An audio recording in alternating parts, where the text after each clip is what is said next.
Nation. Let's go, baby. Let's go. Welcome into DNVR Buffs Primetime. We are presented by Illegal Pete's, everyone's go-to spot for burritos, buddies, and beers. I had an amazing time at Mile High Stadium last night. Yep, I told you right away I was going. I was like, let's go. We didn't end up going together, but I got tickets. I helped you get tickets. You sat with like my friends. Yeah. Was it fun? Yeah, it was amazing. Hell yeah. And we all had a merry old time in the Broncos one. Man, I think it's time I reveal this. I'm 5-1 going to Mile High Stadium now. Career? Wow. I wish I had my career numbers. I wonder what my career numbers are at Folsom. I know they're a winning record, which would surprise. I think some people would be surprised by. I mean, yeah, because it's only 6 games a year. Yeah, but they've been bad for most of my life. Right. But they still win more games at home than they lose normally. They do. I mean, same deal with this team. They play so much better at home. They have all year. And we obviously saw on Friday night what it looks like when they're on the road. All also, right. we all get to unite tonight, too, once again, to root against the Chiefs. Absolutely. Which is why I've got my Eagles gear on. I love today. it, man. Got the little Randall Cunningham. Old school, bro. Yes, sir. All right, let's talk Legend. about Kavosiey Smoke. Over the weekend, I really hate that we can't see the chat right now. I know, it's bumming me out. It feels a lot different this way without the chat, without even seeing myself. It's like It does. maybe we're not even live. I don't know. I know, right? All right. The chat could be saying anything. They could be saying my fit's fire. They could be saying it looks dumb. Yeah. They could be saying we love you guys. They could be saying we hate you guys. Yeah, they could be saying we can't even hear you this entire time, and we're just talking to ourselves. Yeah. Because Alyssa was real confident that she could press live and get us a chat up there between that 1 minute countdown, but It's all good. Such was not the case. Thank you, though, Alyssa. All right, Kavosiey Smoke on Saturday put out a tweet. Simple fact, bro. We could have went undefeated this year. Too much selfish ball going on, man. Can't win like that. 100. Got to play and win as a team, but if you go to the other route, you get results like this. Jake, I don't think you and I agree on our interpretations of this. I guess not. So I'm going to let you start because I think your interpretation is more, hey, the chat's back. Hey, what's up, chat? Hello, everyone. Because I think the world is seeing it the way you're seeing it more. So I'll let you go first. I mean, look, Kavosiey Smoke has 2 carries on the season. Mm-hmm. He has been basically put into a special teams role. This is after, having decent production in the SEC. He wasn't Kentucky's starter, but he had averaged 5 yards a touch, had over 300 touches in his career. I'm assuming came to Colorado for the opportunity to show that he could be a lead back potentially. Didn't really get that, and I think he's just frustrated with how this season's gone and how his role has been reduced after transferring. No one transfers to go take a smaller role, but it's just bound to happen when you have 70 of them on a team. So you could be right about him feeling this way. I just don't think that's what he meant in this tweet. Okay. I think it would be totally understandable if he's disappointed that he didn't get more touches, that he didn't get the role. I would argue, though, that he is one of the few players on this team who, not few, shouldn't say that, that's unfair to the guys, but he is one of the players on this team who actually accepted their role. Mm-hmm. And I think there is some perspective there. While everyone's going to want to play more, I think he actually has a great perspective on the way things work and how the running back rotation shook out. And I would guess he's not one of the people who thinks, I'm not playing because of X, Y, or Z. I've been given a role and I just have to do the best that I can do in it. And while he got a little dinged up at the end, he didn't make the trip this last week, could have been part of the group that had the flu. He did play really well on special teams when he got those opportunities. Mm-hmm. And I think that what Kavosiey Smoke is saying by all of this is that the problem with this team is that there weren't enough people like him who embraced their role despite it not being what they expected. And when you actually break it down to like the words that he is saying, could have gone on undefeated if it weren't for the selfish ball. Well, what's the rest of it? Simple fact, bro. We could have went undefeated this year. Too much selfish ball going on, man. Can't win like that. Got to play and win as a team. But if you go the other route, you get results like this. So again, got to play and win as a team. To me, that doesn't mean I should have been playing. To me, that means everyone has to play and win together and be in this together. Then to go back to your point, Jake, about this is the kind of thing that happens when you have 70 transfers. I think that is true. And this was something that we always knew was going to be a possibility. It's something we talked about when they brought in all these transfers. Some people are not going to be happy because no one, like you said, transfers to not play. But I think that Smoke is being made out to be the villain here when that's really not what he's saying. I don't think he's saying I should have been playing and everyone else is playing out of selfishness. That doesn't make sense to me. What does make sense is him saying, look, everyone needs to embrace their role. Too many guys didn't because they selfishly believed they were better than who they were behind or X, Y, and Z. And you can even have selfish ball within a play. And I find it notable that there's a kick return touchdown the other night. He was a special teamer. Jake, I assume you know the answer to this question. That came off douchey, but I didn't mean it that way. Kick return touchdowns, why do they normally happen? Can't tackle. To me, Bad especially contain. on one where you didn't touch him, you didn't stay in your lane. Exactly. And when you don't stay in your lane, it's usually because you are selfishly trying to go make a play rather than doing. When you've played on special teams, the entire goal of special teams is to filter them one way or the other. And if everyone stays in their lane and you filter them one way or the other, then it just comes down to making a tackle. Right. Sometimes you miss the tackle, they go and score. When a guy doesn't get touched, which I'm pretty sure that's what happened on that kick return. Yeah, just it ran means through. someone went out of their lane, which left a wide open space for them to run right through and score. That's selfish play to me.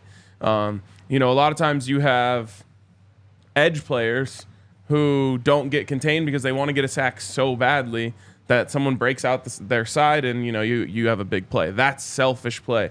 But it is a symptom of a team that has a lot of players who are coming in saying, okay, this is my last chance to go and put up some stats or whatever. And so I don't know exactly who he's talking about. And to be honest, even if you put a lie detector on me, I would be able to say, like, I don't know who are the selfish players on this team. No, I agree. I could make some guesses, but I don't think that would be fair. Yeah. But I think that is the message here is not everyone bought into their role. I think a lot of it is because of the effect that you're talking about. And we could have been a lot better had everyone just accepted where they stood on this team rather than saying, I'm better than that guy. I should be playing. I could do this, that, or the other thing. Just do what you're asked to do. Just to go back to something you said about Smoke, and I'm not I don't want to sound like I'm making Smoke out to be a villain or anything here. I don't think you did, but I think a lot of people are. I agree, and I understand why he's upset. Actually, I mean, I'd probably be upset too if I was in his position. I don't know how you couldn't be, especially when you have 1 year of eligibility left and you're going as a graduate. Like, no one does that just to be a mentor or play a special teams role. But anyways, Smoke tweeted this out on the 10th, so 10 days ago. I didn't get to show y'all my real talent that I know I got with the sad face emoji and then the walking emoji. But again, I don't think that's him saying the coaching staff is wrong. I'm better than my teammates. No. I don't think he's saying that, but I think it still stems from that. He's just upset that he's not able to play in a role that he maybe thought he was getting when he committed to Colorado in the winter. And there's always going to be a lot of players like that. I mean, every team, regardless of if you have transfers or not, have guys who want to play. And anyone who's not playing is going to wish they were playing more. So I feel for all of those guys. But I also have stood on this all year long, and I will always stand on this. A coaching staff will never not play a guy that they believe gives them a better chance to win. Right. Unless there are off the field things at play. For example, Juju. Everyone knows that if Juju was playing, it would have given the Buffs a better chance to win in all of the games that he didn't play in. But you also have to stand on your principles as a coach. I would guess there were conditions in which Juju was accepted onto the team, and I would guess, again, no info here, that those weren't upheld, so you couldn't play. You have to stand on those things. But you know that Smoke's a great teammate, a great guy. That's not the reason why he didn't play. And I will always believe that the coaching staff didn't just not play him because they didn't like him or they like someone else more, like as a person. Right. They felt the other guys gave them a better chance to win based off of hundreds and hundreds and hundreds of reps in practice. Yep. People said in the comments already too, but Willie Gaines also had, I guess he went on Instagram Live. I saw it on YouTube, so someone captured it. But he's upset too. He truly felt, obviously, that he could have made a difference this year, and that he's done, I think, what a lot of Coach Prime has talked about, and that's show up in practice. That's something he mentioned, that he felt like he learned from practice, played pretty well in practice, just didn't get his opportunity. And I mean, again, this is just what happens when 70 new players come in from the transfer portal, because they're all going to get recruited, and there probably is going to be some broken promises to some of them, you know, when it comes to playing time or your role. And Willie, of course, played with Coach Prime at JSU, had some big plays, but he's not been used at all, really, here at Colorado. Yeah, but Coach Prime also has been adamant that he doesn't promise anything. Yeah. Willie comes over from Jackson State, where he was an impact player for them. So I don't think there's any reason why, you know, there's a bunch of people in the comments saying they're playing favorites. Well, why would Coach Prime not have liked Willie Gaines? He played with him at Jackson, made big plays for him, and Coach Prime offered him a scholarship to come to Colorado. Yeah. Why would he not, you know, you got to think about that. If Willie Gaines was a player on last year's team who refused to transfer and he wasn't playing, you might have a better case to stand on if you're saying, oh, he just didn't play because Coach Prime didn't like him, which I would still disagree with. But you see what I'm saying. Right. You know, if he was playing, it would be taking snaps away from Jimmy Horn, would it not? Absolutely. Well, and I mean, what happened to Tarvaris Dawson? Yeah. He was a guy who, you know, in the USC game had a long touchdown. I think he had one against Nebraska too. That's really it. We haven't seen him in weeks, like on the field, like not at all. So Yep. I don't know. Everyone says favorites too, and I don't know I don't think Coach Prime's like that, just straight up. Like, I mean, yeah, his son's on the team. Yeah, he calls Travis his other son, but I don't think Coach Prime bought all these players here and then went, all right, well, now I only like this guy actually and this guy actually. So those are the guys that are actually going to play. Also, you know who every coach's favorites are? The best players on the team. Yes. And it just so happens that Shedeur is the best player on the team. Yes. And he is also his son. You know, Andy Reid's favorite player is Patrick Mahomes. And that's what this situation is. I think you're out of your mind. Truly, I think you're out of your mind if you think that Coach Prime would rather play a player that he's, I don't even know what word you guys are using, like friends with, rather than play a player who he thinks will win the game. Coach Prime's favorite thing, winning. Coach Prime's least favorite thing, losing. If you think that he's just like, Jimmy Horn is funnier than Willie Gaines, so he gets to play, I just think you're crazy. Like, think about that. Say that out loud to yourself, and then imagine that actually happening. Yeah. There's no chance. I agree, man. I mean, look, it's been a frustrating season.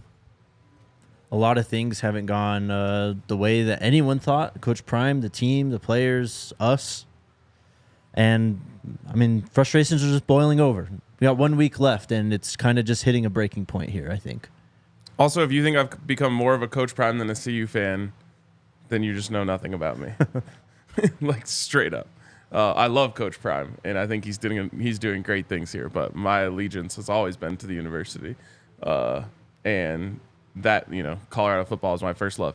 Another reason why I wouldn't just be sitting here if I truly believed that there was this, that, or the other thing, crazy stuff going on behind the scenes where the coach was more interested in his buddies than winning, I wouldn't be saying this. But I wouldn't believe that about any coach at any program in the country. So, okay, I just saw the one comment, but people think they call him, Coach Prime's calling favorites because he plays Dylan and Jimmy? Those are the players that we're talking about when it comes to favorites, I guess? I don't know if they have a leg to stand on of who's not playing because they're not a favorite. I know, except for, I guess, Smoke. But then you would be saying Hankerson is a favorite? Well, that's what I don't get about this. Like, people can scream favorites, and if you tell me it's Shedeur, Travis, and Shiloh, then I don't know what else to tell you. They're 3 of the best players on the team. Yep. I don't know who else it would be calling favorites. If it's Jimmy, then, I mean, look what he did at USF. He was their leading receiver last year, or second leading receiver to Zay, actually. Yep. But he's proven at the Power 5 level. Or I guess not the Power 5, whatever USF was in. Either way, like, I just don't understand just because Jimmy was coming in as a starter, proved with his talent through practice and everything that he is a starter, that's favoritism. It doesn't make sense. It doesn't. But, we're biased towards Coach Prime and this, that, or the other thing. And we like our extra access, which is what? I mean, we do a show with Neely in the meeting room, I guess. Yeah. Is that it? I guess. I don't know. Come on, guys. Be real about this. And be real if you actually think a coach cares more about, again, I don't even know what word you're trying to use, friendships, favorites, than winning. The chat's saying Trevor Woods is a favorite. I mean, how? Why? Guys, this guy was like literally the best player on the defense last year. Like, he proved last year he could play. Coach Prime saw that. Obviously, why he's still on this team, and he was playing pretty well for the most part this year. He's not been perfect, of course not, but I don't know. Why would Coach Prime be biased towards Trevor Woods? I don't know. That makes no sense. I don't know. I don't get it. And in fact, the person who would be not playing would have been Rod Ward, right? Yes. He played. He was good. So they got him on the field too. Mm-hmm. I got to keep hearing more cases of this because every one of them is insane. Trevor Woods being a favorite might be the most insane thing I've ever heard. He might be the least likely person on the roster to be considered a favorite. He had all the odds against him. That's what I mean. He had to earn everything.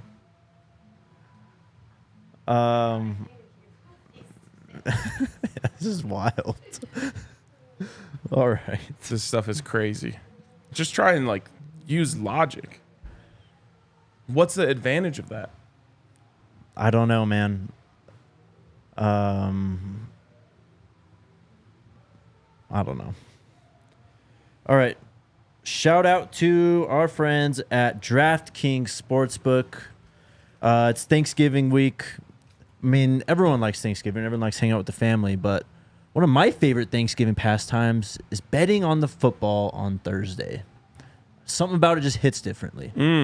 I love that too. Also, my family, because of now that we're older, we've got in-laws and all this stuff.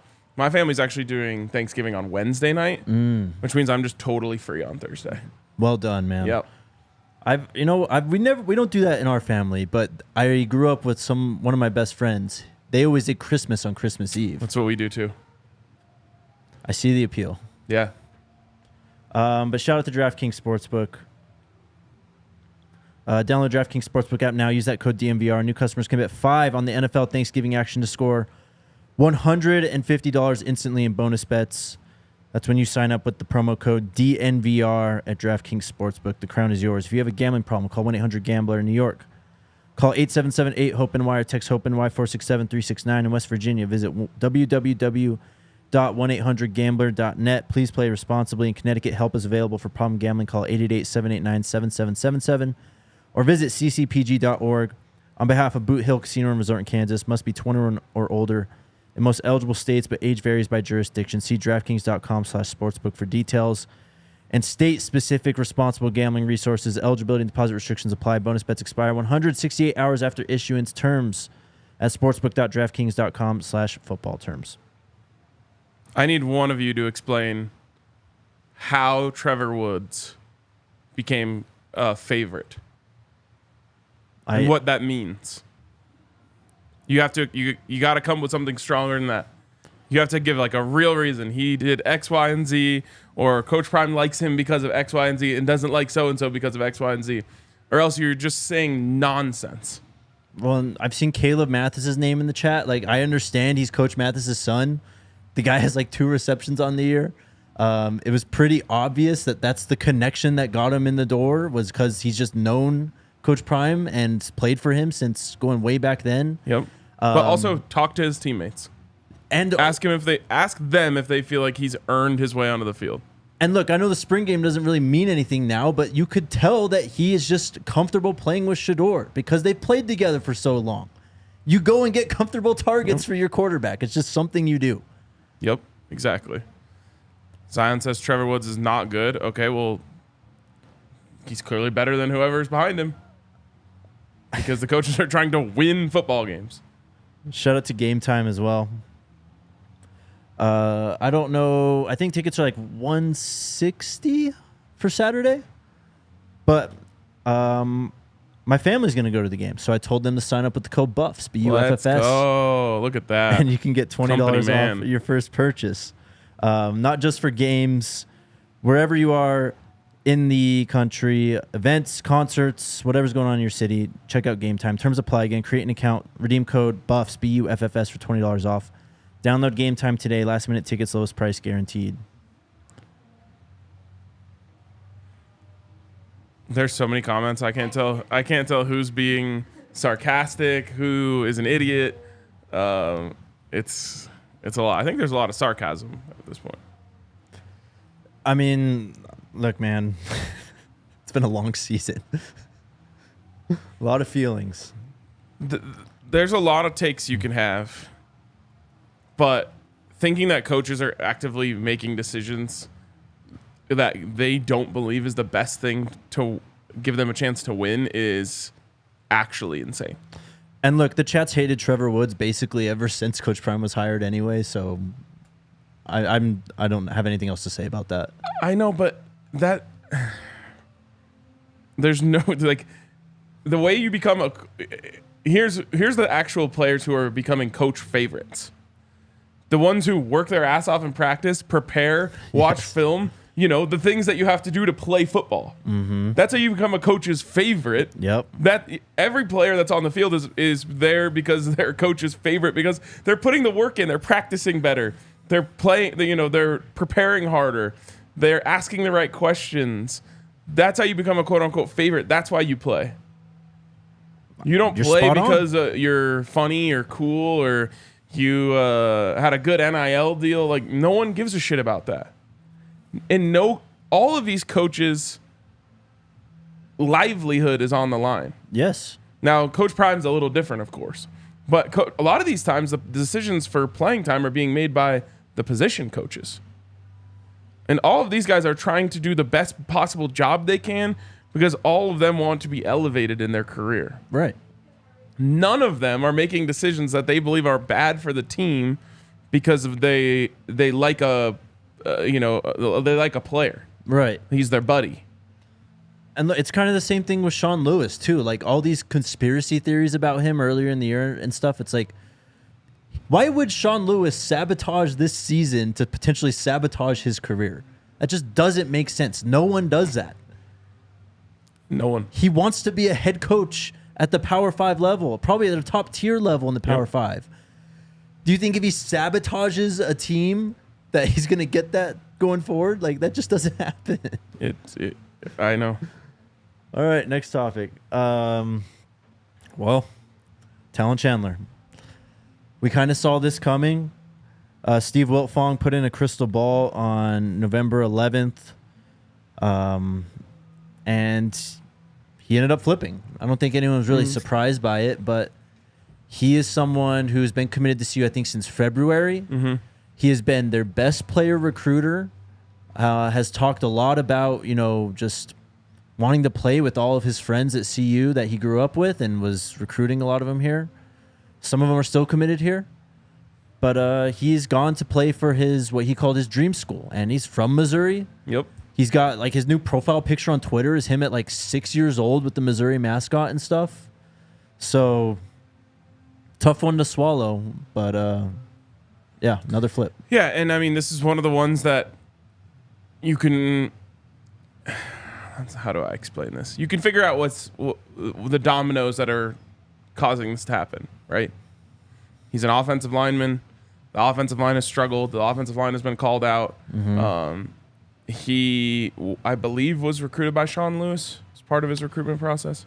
So his primary recruiter, and this is just public information. If you go on 247 Sports and look at Talan Chandler's page, his primary recruiter for Colorado is Bill O'Boyle. Okay. And I interviewed him in the summer, and he said that Coach OB is basically the reason why he wanted to come to CU. Writing's on the wall. Coach OB came as a package deal with Sean Lewis. Yes. His visit to Mizzou became knowledge right after Sean Lewis was quote unquote demoted, or that was when he was offered, basically. Yep. And this is all happened in the last 2 weeks. Yep. So yeah, I mean this one sucks. You don't want to lose an offensive lineman.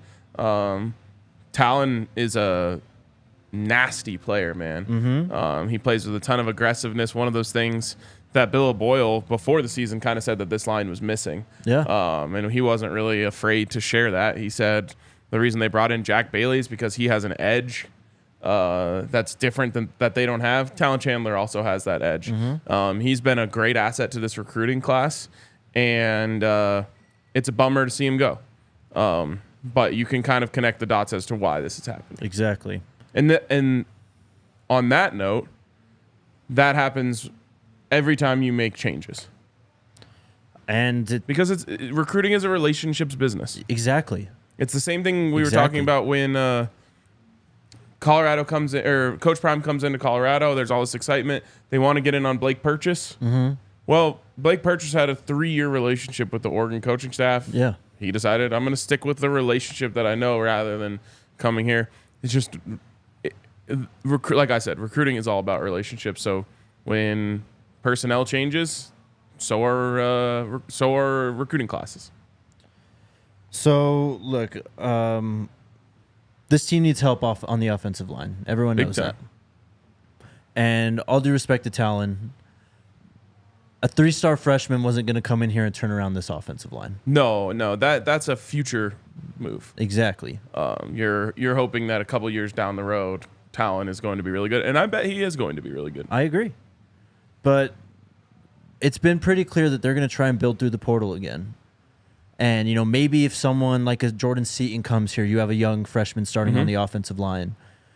But this team is going to try and get more veterans on the offensive line. I think Van's done a solid job this season. They definitely need better guards. Tackles haven't been great. I wouldn't be surprised if there's 5 new starters on the offensive line, but they're going to be older guys. We're not going to have many freshmen, if any, starting on this offensive line next year. Yeah. Just to give you an idea, what's his name? What was his name? The guy who went from Iowa to Alabama. Proctor. Yeah, Caden Proctor. He was one of the few true freshman offensive linemen starting at a big program, and he really struggled. And that's just to be expected. Like, I actually can't even think of a time where a true freshman. Van played as a true freshman last year. And he was. So did I don't think so. He was a true freshman last year. Yes, Van was. Yep. He was solid as a true freshman, but still had his issues. There's one more year left with Shedeur and Travis. You're trying to make a quick fix to this offensive line. Honestly, even if you got the top 5 offensive linemen in the country to come be your starting 5 next year as freshmen, your offensive line still probably wouldn't be as good as you need it to be next year. Right. So you got to go. They're going to have to go win in the transfer portal. I've been saying this all along. I've been saying this for months. They're going to get starters at big schools to come start for Colorado. Grad transfers, regular transfers, free transfers, whatever it may be. But that is the goal. That is what they are interested in. And the transfer portal is going to be such a big thing for this team because, again, they're trying to – it's going to be a 2-year window to essentially go from 1-11 to 11-1 or better. Like, that's the flip. You cannot do that with freshmen. And we've seen, like you said, some of the side effects that come along with going heavy through the transfer portal, but it is a much faster path. And you obviously have to take freshmen because it's going to build you for the long term. But if you're trying to turn something around quickly, the transfer portal is the way to do it. And let's not forget that they've already turned this around in a big way. Yep. 4Xing the wins from last season. And But on the offensive line, there's a chance you could see 4 or 5 brand new starters who are juniors or older coming in from big programs to start for this team. well, and then one's already on this team. The new starter that's going to be starting next year is Tyler Brown. Yep. So Very well could be starting next year. Tyler Brown, we'll see if they can upgrade at center. If not, Van Wells again. Obviously, he has got his chemistry with Shedeur. They've been working together basically since Shedeur committed to Colorado. So we need tackle help. We need probably one more guard at least, and then they need to start finding depth. That was part of the reason I think why I said what I said in the post-game show, that they're more than the 7 to 9 players. They really need depth, and it got tested this year. They've put in 3 or 4 different players to play guard. They've had to Savion got hurt for a while. They had to resort to trying other guys at right tackle. It happens every year. So you can't just get a starting 5 and think you're going to be fine. They need more. And that's going to be I agreed that you're going to be able to get some guys to commit this cycle, but it's still going to be a challenge. Oh, yeah. Offensive lines are built through recruiting, really. I mean, there's very few teams across the country that love their offensive line. It's a problem I've actually been talking about in the NFL for years, which trickles down into college, which is that the athletes that are starting to play on the edge are so much better than the athletes that are playing on the offensive line. Yeah. And a lot of people have figured out, like, that's where the money is. You make a lot more money rushing the passer than you are, let's just say tight end, right?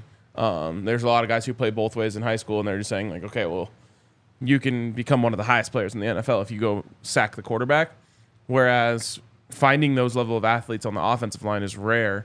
And that's why you're just seeing like a couple tackles drafted every year in the top rounds, because they're just not that bountiful or plentiful. So it's going to be tough. And offensive lines, in the long haul are developed by good coaches. Yes. And that's the challenge that exists here, is they're going to have to go find good players and make them, the puzzle pieces fit together. And they'll have to microwave the process once again of building chemistry across that offensive line. Right. And that's a challenge. There's no guarantee that it's going to work. But they're going to get better players on the offensive line next season. And hopefully some of the depth that they have is the play, not all, but some of the players who started this year. Yeah. I mean, look, there's going to be some shakeups coming, especially with the coaching staff. I wouldn't be surprised if there's trying to run a lot of different things next year. I mean, down to blocking schemes, pass sets, all that stuff. So there's a lot of change coming. It's an interesting time right now, though. It sure is. The haters are getting louder. They are. Yeah, interesting week, man. Do you want to tell us about Hero Bread? Stuff's amazing, man. Low carb bread that actually tastes like bread. Novel concept. It's one of these things that like just keeps getting better and better. And Hero Bread is at the forefront of it. They've already mastered the tortilla. Their tortilla tastes exactly like a normal tortilla with 0 to 3 net carbs per tortilla. It's incredible stuff. So hero.co is where you can go to check it out. I know the website because I've been hitting it up heavily. Let's go. And use the code DNVR when you're there, and you can save 10%.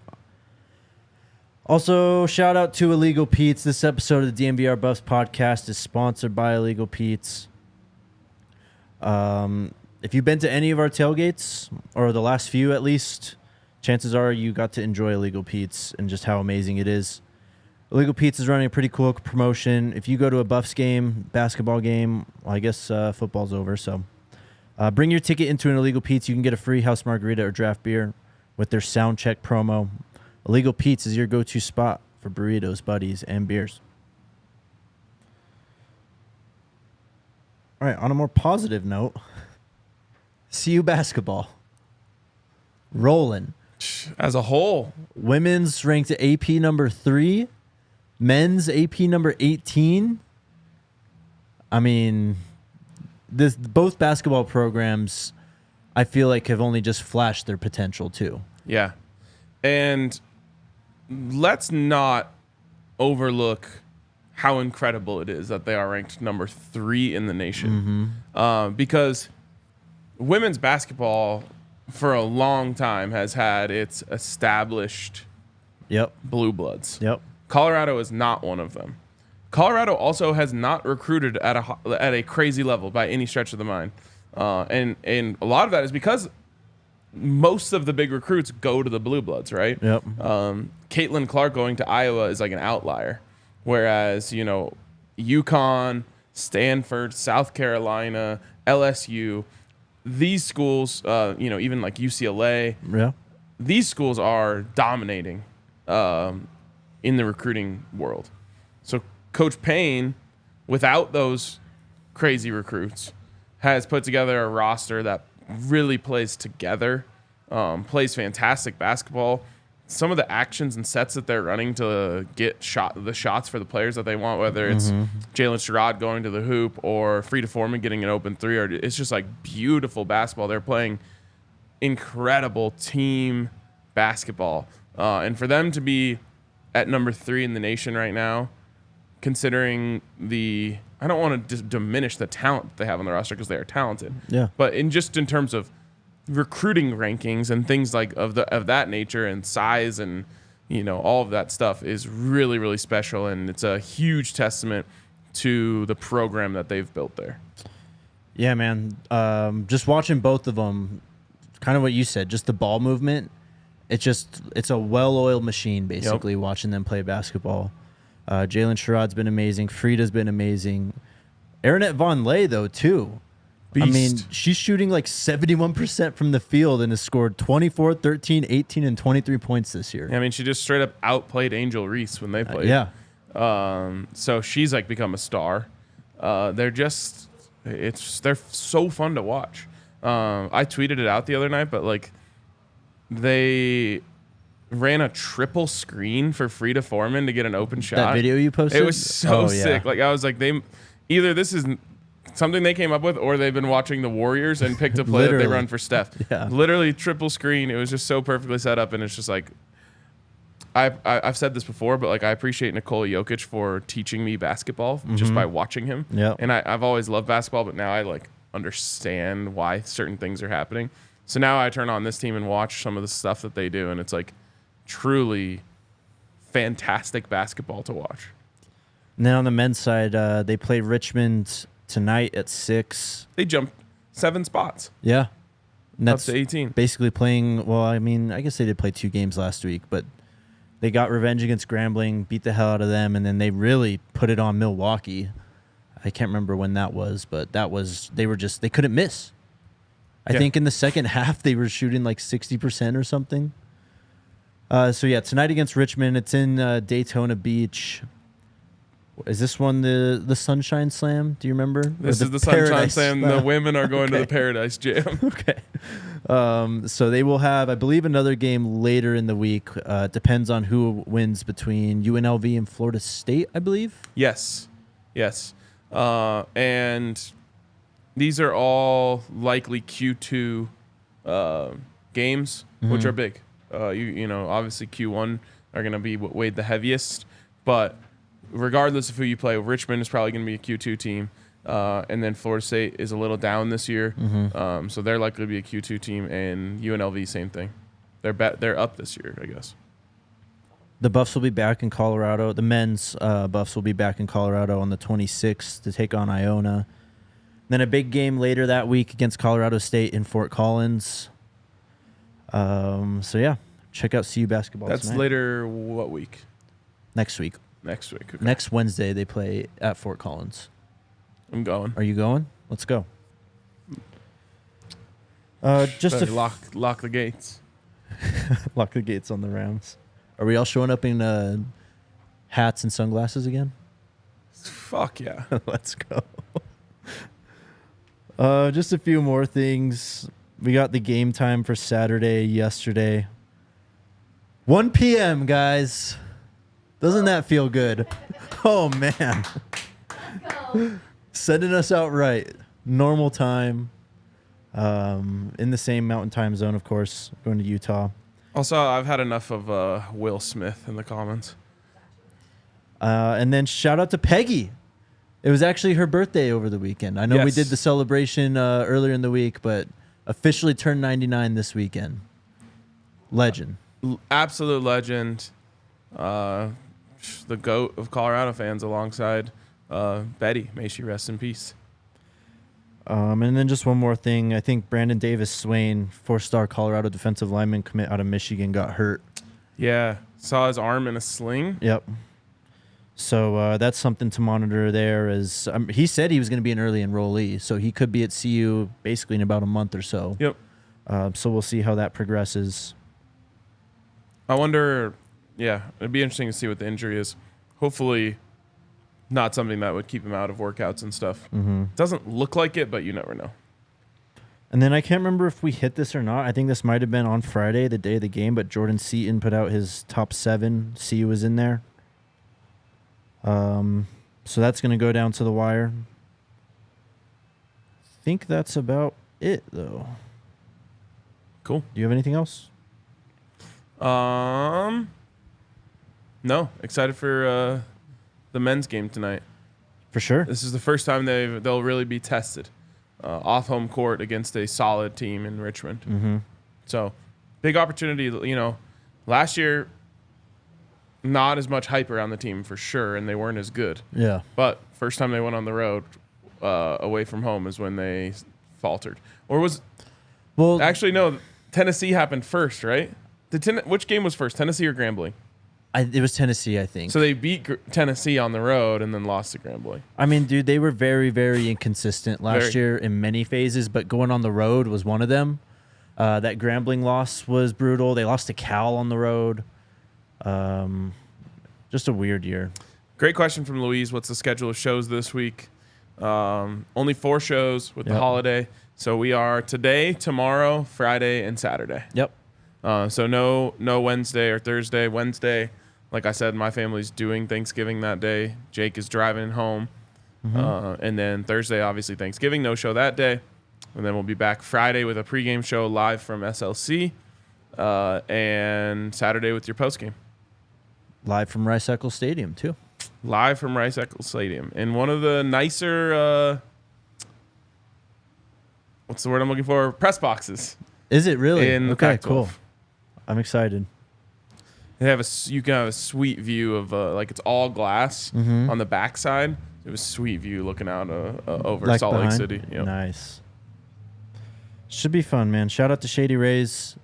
Take on the sun with gear built to last. It may be chilly outside, but I wear my sunglasses year round. I know a lot of people do as well. Shady Rays has strong, durable frames, extremely clear polarized optics. You can shop their entire collection online or at the Park Meadows Mall. Best part about them, if you don't like your Shady Rays, you can return them for free. No questions asked within the first 30 days. They're doing their Black Friday sale right now. From now until the end of the month, November 30th. Don't miss out on the best deals for shades, snow goggles, and prescription sunglasses. Go to shadyrays.com and try for yourself. The shades rated 5 stars by over 250,000 people. DNVR is also having a Black Friday sale coming up here on Friday through... Crazy deals. Yeah. Basically our best sell of the year. Starting on Friday. It's going to go through Cyber Monday the 27th. All kinds of good stuff on sale there. And then shout out to our new friends at Red Hawk Roofing. Denver's best roofers have joined the DNVR team. They've got decades of experience, quality or quick response time, and are Colorado's best estimators and contractors. They're also just fans of DNVR. So that's cool. Love working with people who support us directly. They give you a free in-depth photo report for all their inspections. Winter is coming, so don't wait on to take care of any issues before the big storms hit. If you're looking for a new roof over your head or over your home or business, be sure to check out Red Hawk Roofing at redhawkroofing.com and tell them DNVR sent you. Also hit that like button. A lot of people in here today. A lot of haters. I already have 4 down, thumbs down. Yeah. So we got to drown them out. But I do appreciate the haters because your view count's just the same. And then subscribe to the podcast also on Apple Podcasts or Spotify. And I always appreciate that people are thinking about the University of Colorado. Oh, yeah. Because you never would have said anything about us before. So if you're saying bad things about us, that means you're thinking about us. And I legitimately have people in my mentions who think about Colorado every single day. And that makes me so happy. Yep. It was a wild Saturday on the old twitter.com. Sure was. It was crazy. Sure was. All right. What's up, chat? Let's get to questions. The H family. What happened to Jaclyn Ellis? He's been there. He's been playing on special teams all year. Yeah. I mean, look, man, the guy showed up later in the season, didn't really have great production at Baylor. Like, He still has time, too, I think. yeah. And he's playing for Coach Prime. I'm sure. I mean, we haven't heard anything negative from him, but. Yep. Robert with the super chat. I trust the player choice by the staff. I don't like the flexing despite the losing. I don't think the What is team's that? really been flexing too much right now. What are they flexing? I don't know. There's not much to flex. I don't think weird. Shedeur's thrown the watch up in about a month. Nope. Well, I guess he did when he scored a few weeks ago, but That's allowed. I know. You're allowed to celebrate when you score. I mean, look, man, I kind of love it. This team just has like this swag and like confidence about them that, I mean, Bucky kind of said it earlier in the year. You got to kind of just be who you are through the wins and losses, man. You can't just change up who you are when you're winning or losing. Like, if you're confident, be confident. Nope. I always say it makes sports way more fun. Yeah. The losses count for more when you're confident and you have swagger. And the wins count for more, and the losses hurt more because everyone wants to come in and chirp. But I want my team to play with swagger and confidence always. I don't care if they're good or bad. Yep. Signing day, early signing day is December 20th, I believe. Flexing the new Google commercial, they should be. I mean, That's part of the deal. yeah, they partnered with freaking Google, bro. Yeah. Google partnered with them because they want them to post about it. What else is up? Also, badass that they got a Google deal. Absolutely. And I would flex it too. Yeah. KT says, well, go Broncos. Absolutely, go Broncos. I think it's more with the running backs. Dylan hasn't been good since TCU, and you could argue TCU had no tape on him. I think Peeps wanted to see Smoke. Here's the other thing. The offensive line just sucks. We can't run the ball. Yeah. Like, as much as we want to see Alto and Smoke and Hank and all these guys get carries, Syvion, and do damage and just run people over, they're getting hit before they even have a chance to break through a hole. Like, the running game sucks. Like, we all wish it was better. It is what it is. Savion. Jesus. It's I don't know. I don't know what you want. Like, Smoke did get 2 carries. Both of them went backwards. And Now, that doesn't mean that he could have never had a good carry the whole Exactly. season, but it's also just an indictment on the offensive line Exactly. and their ability to open up holes. They certainly have shown flashes, but they have not been able to run the ball consistently enough for them to get to a good rotation. Bless you, Dylan is the change of pace back. Mm-hmm. He is the only one that fits his role. They don't have another guy Pretty that has his speed. Yep. Hank is the person who you would say you want to get benched for these other guys. But he's played pretty well at times, too, and has been their best running back in many games. And to go back to the beginning, why in the world would Anthony Hankerson be a quote-unquote favorite? Right. He is another guy who scratched and clawed to keep his spot on this team. Mm-hmm. Not was handed or given anything. He was given the opportunity to stay because he's one of the guys who essentially passed the test and said, no, I'm not leaving. I'm going to play for this team. And because of that, he earned his right to get out there and get opportunities in practice. And when he got those opportunities in practice, he performed better than the other guys, and that's why he's playing. Yep. I guess good news. Colorado isn't last in rushing in the country anymore. Hawaii's worse than them. We need Hawaii this weekend. We do need Hawaii this weekend.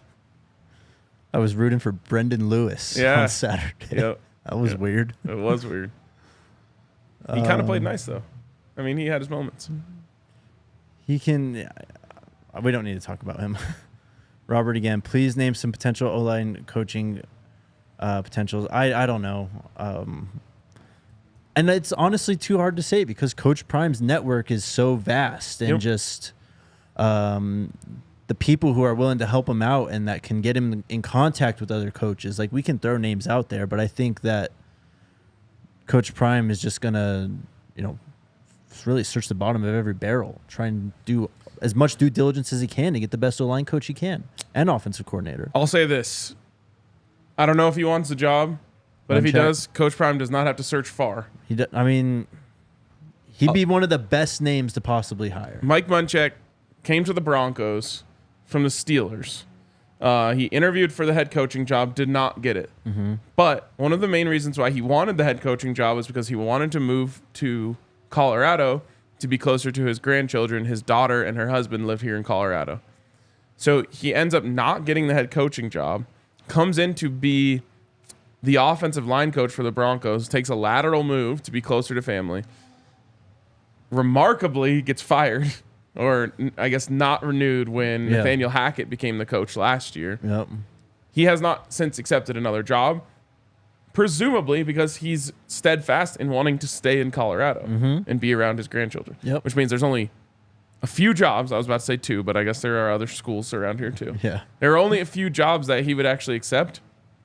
That would be probably the best hire you could possibly make.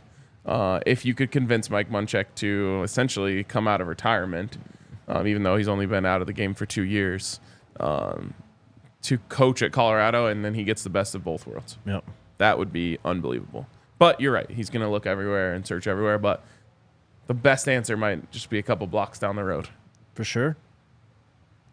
I think the next question's about offensive coordinators. Again, I don't really... We can throw names out there. Let's just save that for when the move is actually made. Right. We have a whole offseason of doing this 5 times a week. Here's what I'll say, though. I want to see on offense next year this team be just tougher and more multiple. I think they're damn near play out of the shotgun all the time. That's all they do. They only play in basically one personnel grouping, and I know it's because of the players that they have on the roster that they're kind of limited in that way. I'd like to see some 12. I'd like to see some 13 personnel. I'd like to see Shedeur under center more, maybe even the pistol. Apparently they practice the pistol all the time. We just don't see it. Yeah. I'd like to see just obviously more dedication to the running game, but just more downhill. And that's something I think has disappointed me the most. Like the Sean Lewis offense, it was a lot of power. I mean, GT pulling, like they were getting downhill. And we just don't see any of that here at CU. It's a lot of zone. They do run some insert blocks and stuff like that, but it's not a power running game. Yeah, it's interesting. I'm bummed because we saw a lot of stuff from the Sean Lewis offense when we dove into the film when he was hired that we just haven't seen here. Mm-hmm. And that was one of the bigger disappointments for me. But it is true that I mean they've practiced stuff that they didn't use, and who knows why. I mean, honestly, it was kind of weird on Friday when Shedeur went out of the game, and then they start running a lot more like RPO stuff with Gavin Colds than they were doing with Shedeur. Like, why isn't he running those with Dylan? Like, I know he's hurt right now, and maybe that's limiting him, but get Shedeur out on the edge and give him a chance to just pitch it to Dylan to see if he can pick up 8, 10, 12 yards. Yep. We just don't see it. It is interesting. Gerald with the question, any chance you guys get any of the Lady Buffs on in the future? I'm sure we can. Yes. Also, just for clarity's sake, they don't like to be called the Lady Buffs. Just Buffs. Yep. But we will see if we can make that happen. That would be sick. Mm-hmm. Brady with the question, Jake RK, no question. I would just like a moment of silence for flying to Pullman for that game and sitting through the cold to watch that. Moment of silence for you, man. Sorry that happened. There's a reason why we didn't go. Actually, there are several reasons why we didn't go, but that was one of them. Yeah. Last time they're going to play there, probably ever. Thank God, man. That has been a house of horrors. The one game I believe that they won at Pullman was complete luck. And deeply aided by the late Mike Leach. May he rest in peace. But he did not want to stop throwing the ball when they were up by a lot in the fourth quarter, and it cost them. It's about to get very different here very soon. Lamar's? Yeah, Lamar's. Yeah, T. Woods is a dog. If he's not on the field during the TCU and CSU games, we lose. He had the first pick at TCU and the game-winning pick at CSU. Also has a sack on the year, 57 tackles and 4 passes defense. He does his job, and he's playing a new position. That well said, Lamar. And also just come up with one reason why he would be a quote-unquote favorite. Try it. I don't know. People have just not liked Trevor Woods since Prime's been here. I know. Aloha Buffs, what's up? Buffs need to develop an identity, 3-step plan, run out behind Ralphie at every home game, sing the fight song, and put Matt on staff. That's not an identity. They do need an identity, though. Yeah, for sure. Appreciate the super chat, though, man. What's up, Connor? Thoughts on new bowl changes, new bowl rules changed by the Pac-2? So they did. Are you talking about the 5 and 7 thing? Yes. Because they did reverse the 5 and 7 bowl ban thing. I did ask someone at CU last week, though, and they said even before this came out that there's ways around that 5-7 bowl ban anyway. Okay. So there's just not enough teams, and the Pac-12 was good. I mean, they shouldn't be holding their teams out of the bowl games this year if they're 5 and 7. So there are 3 teams who could potentially go 5 and 7, unless Cal and Washington State play each other this week. I have no idea if they do. No, it's the Apple Cup. Okay, so yeah, Cal, Washington State, and Colorado are the 3 Pac-12 teams who could potentially go 5 and 7. Obviously, you should want as many teams as you can out of your conference to go to a bowl game, because it's just more money. But I guess everyone's leaving anyway, so why would you care?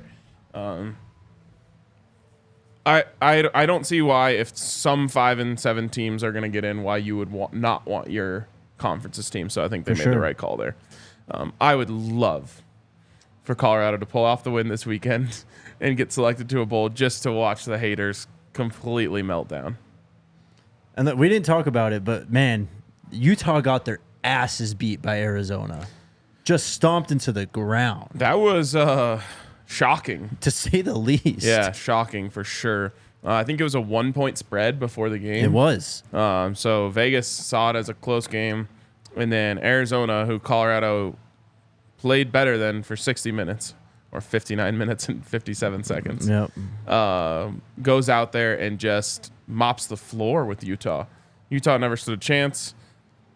They were beaten every facet of the game. And it's just the craziness of the Pac-12. You kind of just have to hope that you get a team on an off day. You just saw a couple weeks ago, what was it? UCLA scored like 7 points and lost. Oh, yeah. I forget who they were playing. I think it might have been Utah. No, it was like Washington State or Stanford or something. Let me see. Arizona State. Oh, right. Arizona State. So like all these teams are capable of having bad days. Colorado had a bad day on Friday. Everything was going against them before Shedeur went out. Then Shedeur went out, and it was just like, okay, yeah, this game's over before it even really got started. And that goes all the way back to like the kick return touchdown, which was while he was still in the game. But regardless, you kind of, you should have hope that Colorado can beat Utah based off the fact that they played, even if you think they played equal to Arizona for 59 minutes. If they can get Utah in that form, then they have a chance to beat them. I mean, they beat them how you beat teams, I guess. I mean, they were favored. I think everyone would consider it an upset, though. Like, Utah has been the team in this conference for a long time. And they did it with a trick play. Teteroa McMillan threw a touchdown pass. The wide receiver threw a touchdown pass to Wiley. I think the running back. They had a blocked punt, too. Like, these are the things that you need to pull off wins like that. UCLA with a big win over USC this weekend too. Yep. Oregon State kind of falling at the end of the game against Washington, but they fought hard. The Pac-12 is amazing this year. Like, quality of play. These are just damn good teams. We've now got Travis Hunter not getting pulled as an example of favoritism. So the best player not being on the fields. That sounds like a good idea. I don't know what to say about this favoritism stuff, man. I really don't. Kamada, are you having a Portal Watch segment in late December? That's pretty much going to be this show. Every day is Portal Watch. Yeah. It's Portal Watch show, Portal Watch program. Yeah. Tune in every day. It's going to be fun. I tell you what, it's going to be fun. I loved it last year. I had a ton of fun. Yeah, it was a blast. It isn't. If you're panicking after what this team was last year and what they are this year, someone said in the comments it's time to panic.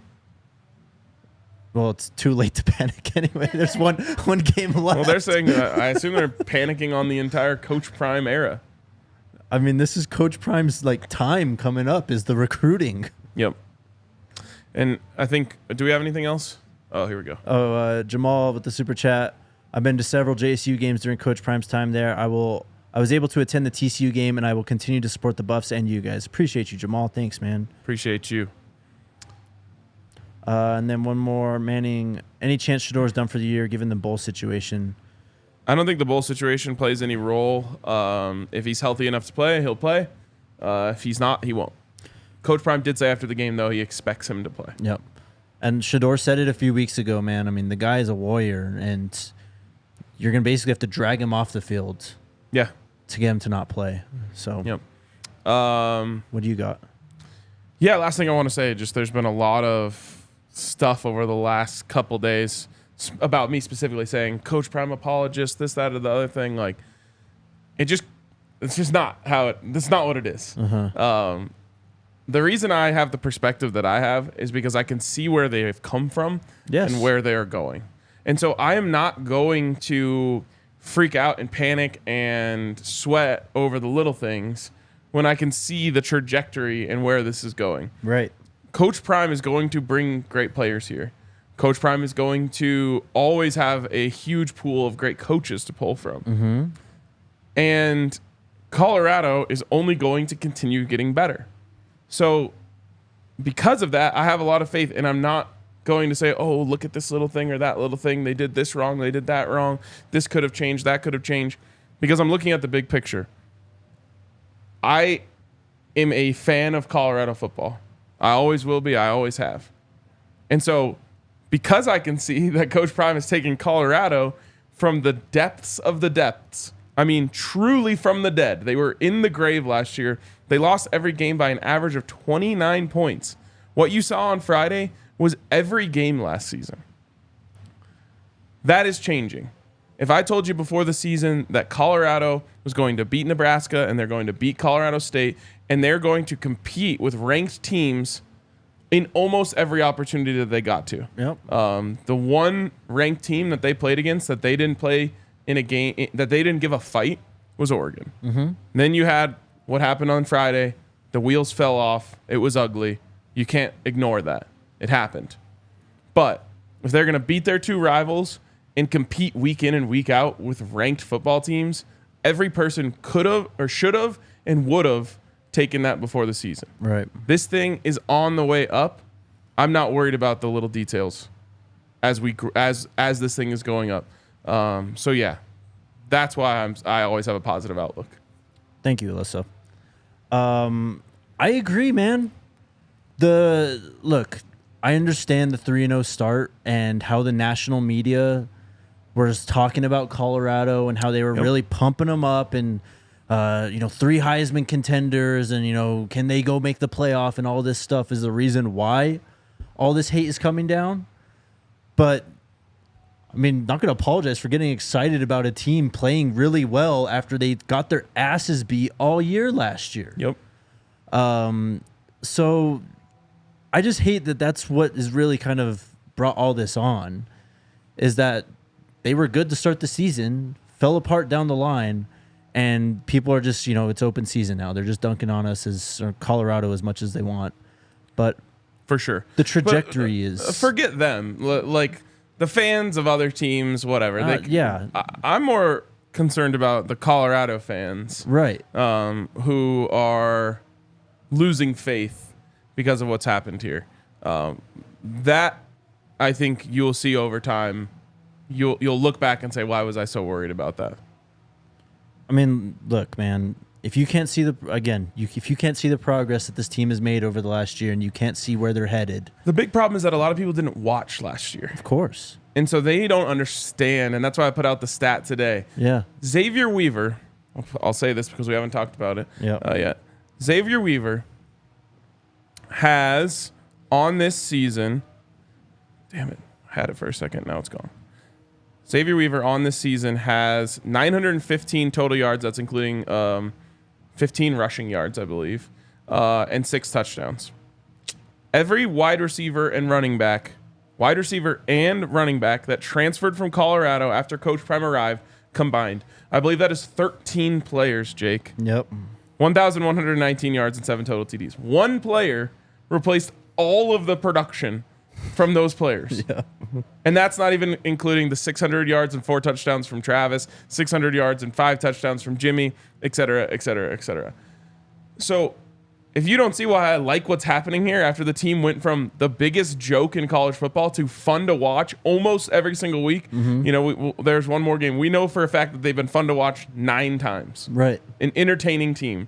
Scoring touchdowns, moving the ball, getting first downs. Turning the ball over. Yeah. Going from being a complete joke where you never had a hope that they could even win a game, and then they pulled one out of their ass against Cal right after a coaching change, to being a team where there's players making big plays and exciting wins, dominating rivals. Mm-hmm. That's why I'm excited about what's happening here, and I'm not worried about, losing to ranked teams week in and week out. There was a Reddit post made. A few people sent it to me, and I went through it. But it basically what you just said. They went and got all the players who were on this team last year who transferred out to other teams, tallied that production, and obviously it's not great. But it's just there was nothing here. There were no building blocks for Coach Prime. Like, this is as much from the ground up as it could possibly be in college football. With all due respect to even the players who stayed, they were role players. Yes. There wasn't one star that you were like, oh, thank God we have that guy to build around. Yeah. Everything was from the ground up. And here's another reason why, I am so appreciative of what Coach Prime has done. I've been in a sold-out Folsom Field every single week. Yep. The reinvigoration of the fan base from the dead once again has been amazing. It's been, transformational. Mm-hmm. It's been incredible to see excitement around Colorado football again. The record isn't going to end up where you wanted it this year. And you can definitely point to some areas where it's like, oh, well, they blew it against Stanford. If they had managed this, that, or the other thing better, they could have beat Arizona. But in the end, this team has literally been resurrected from the dead to be fun again. And that's what matters to me. In the future, when we're not in year one of a total rebuild, we can start getting into the details and the X's and O's and all that stuff that separates, close wins and close losses. But for now, I'm just thankful that Colorado matters again. Absolutely, man. All right. We'll be back tomorrow. Coach is scheduled to speak tomorrow, so we'll be up in Boulder. And then, taking some time off for the holiday, and then we wrap up the 2023 season, man. Crazy. It all happened so fast. Insane how fast it's all gone by. I already kind of miss it, even though we're not done yet. But I know we're going to have a very fun, a very eventful offseason, too. Oh, yeah. Oh, yeah. They're going to stay interesting. They always do. Always will. Shout out to you guys, chat. We'll be back tomorrow. Let's go Buffs. Let's go Buffs. We all silly like the mayor.